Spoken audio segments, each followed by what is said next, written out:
Hello दोस्तों।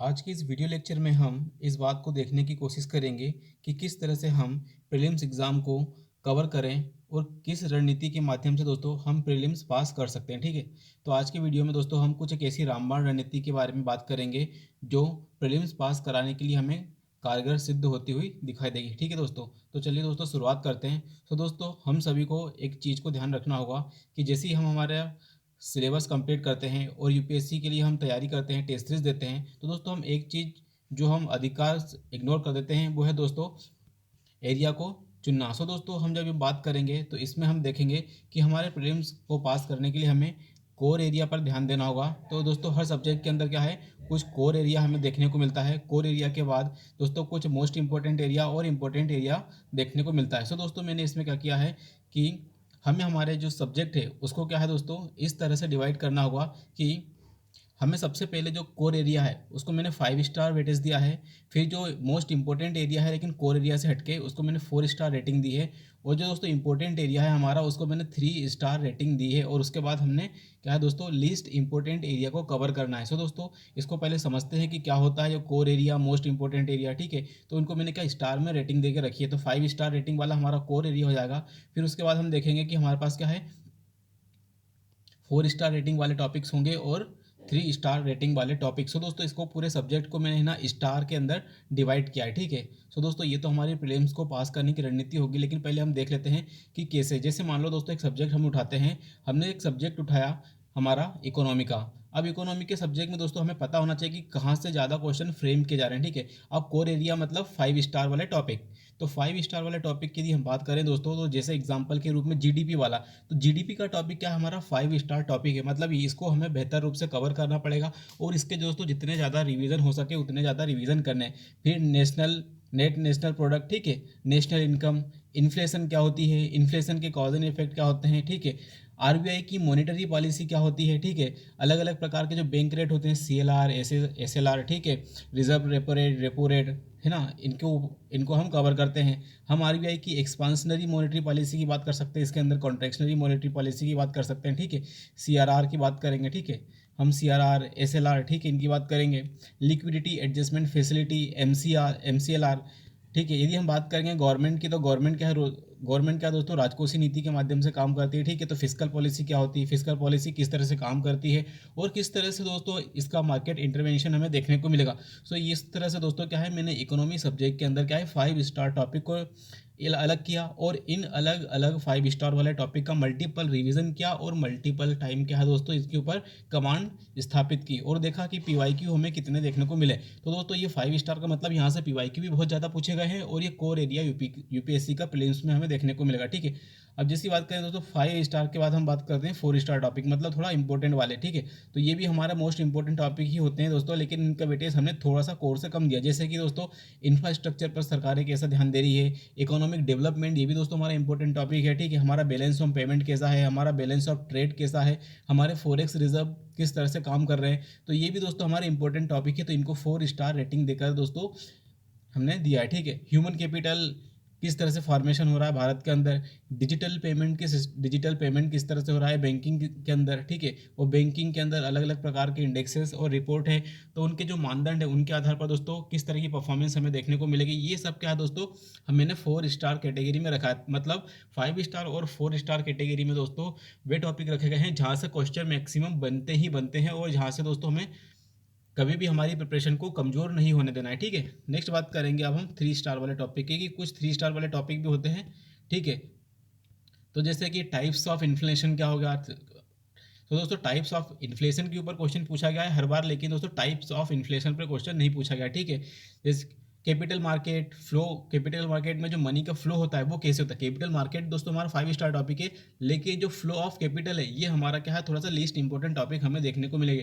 विभिन्न प्रकार के सूचकांक के बारे में दोस्तों, तो ये विभिन्न प्रकार के सूचकांक भी क्या दोस्तों हमारे लीस्ट इंपॉर्टेंट टॉपिक हो जाते हैं, क्योंकि दोस्तों इससे फ्रिक्वेंटली क्वेश्चन नहीं बने हैं। ठीक है, तो ऐसी यदि हम बात कर सकते हैं दोस्तों 5 स्टार टॉपिक में, यदि मान लो हम पॉलिटी को उठाते हैं, तो पॉलिटी के अंदर दोस्तों 5 स्टार टॉपिक हमें कौन से देखने को मिलेंगे। 5 स्टार की यदि बात करें, जैसे हमारा फंडामेंटल राइट, यहाँ से क्वेश्चन आएगा ही आएगा।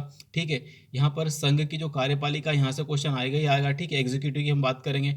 ठीक है, हम भाग 5 और भाग 6 की बात करेंगे, ठीक है। स्टेट एग्जीक्यूटिव की बात करेंगे, है ना, संसद की बात करेंगे, लोकसभा की बात करेंगे, राज्यसभा की बात करेंगे, हमारे प्रेसिडेंट की बात करेंगे। तो यहाँ से क्वेश्चन दोस्तों बनते ही बनते, तो इसको हम 5 स्टार कैटेगरी में रख सकते हैं। यदि हम बात करें दोस्तों की 4 स्टार कैटेगरी की, यदि हम बात करें तो 4 स्टार कैटेगरी में दोस्तों जैसे कि यदि हम बात करें, इसके अंदर दोस्तों क्या है, हमारी लैंग्वेज से रिलेटेड क्वेश्चन आ सकते हैं कि, ठीक है, SC ST से संबंधित जो प्रावधान है वो आ सकते हैं। 6वीं अनुसूची आ सकती है दोस्तों, है ना, 5वीं अनुसूची आ सकती है, 6वीं अनुसूची आ सकती है, कुछ अनुसूचियाँ आ सकती है इस पे, राइट। तो ये दोस्तों हम, ये भी हमारे 4 स्टार टॉपिक है, और जो भी हमारे इंपॉर्टेंट देखने को मिलेगा 5 स्टार में दोस्तों, हमारी जो न्यायपालिका है, न्यायपालिका को भी दोस्तों हम, न्यायपालिका को भी क्या है, 5 स्टार टॉपिक में रख सकते हैं। सो दोस्तों इसी तरह से यदि हम history, geography, economy, polity, science and technology और सभी प्रकार के सब्जेक्ट को यदि हम उनको स्टार कैटेगरी में डिवाइड करके यदि इसको पढ़ना चालू करेंगे, तो निश्चित रूप से दोस्तों क्या हमारा जो रिवीजन है वो भी इफेक्टिव होगा, और साथ के साथ क्या दोस्तों, उस पर हमारी कमांड भी बेहतर होगी। क्योंकि दोस्तों जितने भी 5 स्टार टॉपिक है, इसका मतलब है यहाँ से क्वेश्चन आएंगे ही आएंगे। इसका मतलब है कि यहाँ से UPSC क्वेश्चन फ्रेम करेगा। यदि क्वेश्चन फ्रेम किया गया तो यहाँ से हमारे क्वेश्चन करेक्ट होने चाहिए, ताकि हमारे प्रीलिम्स के जो क्लियर होने के चांसेस है वो ज़्यादा से ज़्यादा हमें होते हुए दिखाई देंगे, ठीक है। उसी तरह से 4 स्टार, ठीक है, और उसी तरह से 3 स्टार। तो ये इन टॉपिक्स को क्या दोस्तों हम ज़्यादा से ज़्यादा रिवीजन करेंगे, ज़्यादा से ज़्यादा उसके ऊपर हमारी कमांड स्थापित करेंगे, ठीक है।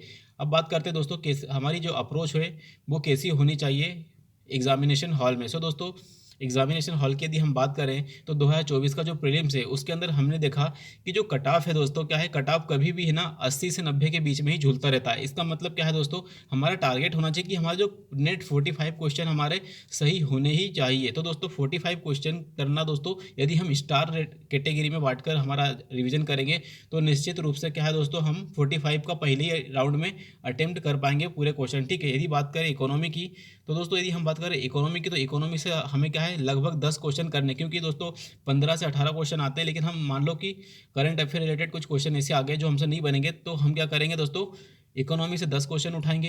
पॉलिटी से भी दोस्तों हमेशा 12 से 15 क्वेश्चन आते हैं, लेकिन यहाँ से पॉलिटी से हम कितने क्वेश्चन उठाएंगे, 10 क्वेश्चन हम यहाँ से उठाएंगे। दोस्तों ज्योग्राफी और इन्वायरमेंट, ये दोस्तों ऐसा एरिया है जहाँ से क्या है लगभग टोटल दोनों मिलाकर 18 से 30 क्वेश्चन, 25 से 30 क्वेश्चन देखने को मिलते हैं। तो यहाँ से इस एरिया से दोस्तों हमें कितने क्वेश्चन उठाने हैं, लगभग 15 क्वेश्चन उठाने हैं। Science and technology and current affair दोस्तों यहाँ से हमें 5 क्वेश्चन उठाने हैं।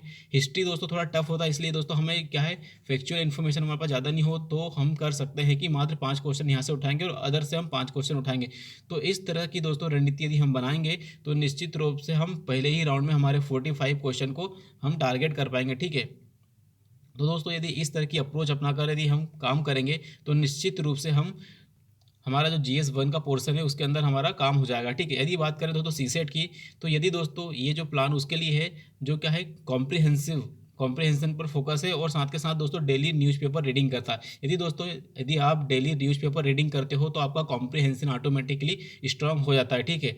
तो कॉम्प्रिहेंशन के लिए दोस्तों मैंने इस चैनल पर वीडियो भी बनाया रखा है कि जो कॉम्प्रिहेंशन को लेकर हमें किस तरह की रणनीति अपनानी होगी और कैसे हमें अप्रोच करना होगा। और दोस्तों उसके अंदर मैंने कुछ ट्रिक्स भी बता के रखी है और कुछ फार्मूले भी है उस लेक्चर में, ताकि उसमें क्या है किस तरह से हमें कॉम्प्रिहेंशन को अटेम्प्ट करना। तो कॉम्प्रिहेंशन को दोस्तों मेरी रणनीति में ये है कि कॉम्प्रिहेंशन सारे के सारे क्वेश्चन अटेम्प्ट करना, क्योंकि दोस्तों history, geography, economy, polity, environment, ecology, science and tech, इन सभी से ही तो कॉम्प्रिहेंशन इन सभी विषय से कॉम्प्रिहेंशन को फ्रेम किया जाता है और यहीं से हमें आंसर क्वेश्चन फ्रेमिंग देखने को मिलती है। सो दोस्तों हमें कॉम्प्रिहेंशन तो सभी के सभी अटेम्प्ट करने, लगभग 27 में से हमारा टारगेट होना चाहिए कि हम लगभग क्या है 22 से 25 कॉम्प्रिहेंशन अटेम्प्ट करेंगे। फिर उसके बाद दोस्तों हमारा टारगेट होना चाहिए कि जो इजी पोर्शन है, जैसे रीजनिंग के अंदर दोस्तों हम आराम से ना 8 क्वेश्चन प्राप्त कर सकते हैं, ठीक है। और मैथ की यदि बात करें दोस्तों, तो मैथ में हमारा टारगेट होना चाहिए कि हम कम से कम 5 से 10 क्वेश्चन करेंगे। और दोस्तों कुछ टॉपिक हैं जिनको हमें सबसे पहले निपटाना होगा, जैसे कि नंबर सिस्टम दोस्तों, profit and loss, LCM SCF, permutation, combination, ठीक है। ये दोस्तों कुछ ऐसे टॉपिक है इनके ऊपर हमारी बेहतर कमांड होनी चाहिए, ठीक है। तो ये 3-4 टॉपिक यदि हमने यहाँ से कर लिए तो यहाँ से आराम से 8 से 10 क्वेश्चन हम उठा सकते हैं। सो दोस्तों ये रहा आज का वीडियो, आपको कैसा लगा प्लीज़ बताइएगा। और साथ में दोस्तों इस रणनीति को जरूर देखिएगा कि सबसे पहले क्या है, यदि हम कोर एरिया और मोस्ट इंपॉर्टेंट एरिया के ऊपर हम कमांड कर लेते हैं तो हमारे चांसेस क्या हो जाते हैं प्रीलिम्स पास होने के बढ़ जाते हैं, क्योंकि दोस्तों हमने देखा कि चाहे प्रीलिम्स का कट ऑफ की यदि बात करें तो प्रीलिम्स का कट ऑफ भी दोस्तों क्या है 50% से ऊपर नहीं जा रहा है ठीक है। और यदि हम बात करें मेंस की तो मेंस का कट ऑफ भी क्या है दोस्तों, मेंस का कट ऑफ भी लोग है ना 50% फिर तो क्या लोग टॉपर बन जाते हैं। तो मेंस और प्रीलिम्स दोनों की कट ऑफ की यदि हम बात करें दोस्तों तो दोनों के ही कट ऑफ क्या 50% से ऊपर नहीं जा रहा है। इसका मतलब क्या है दोस्तों, हमें केवल कोर स्टडी करनी है और इंपॉर्टेंट स्टडी करनी है, ठीक है। सो आई होप दोस्तों आज का वीडियो आपको पसंद आया होगा और आपको ये रणनीति हेल्पफुल लगी होगी। So please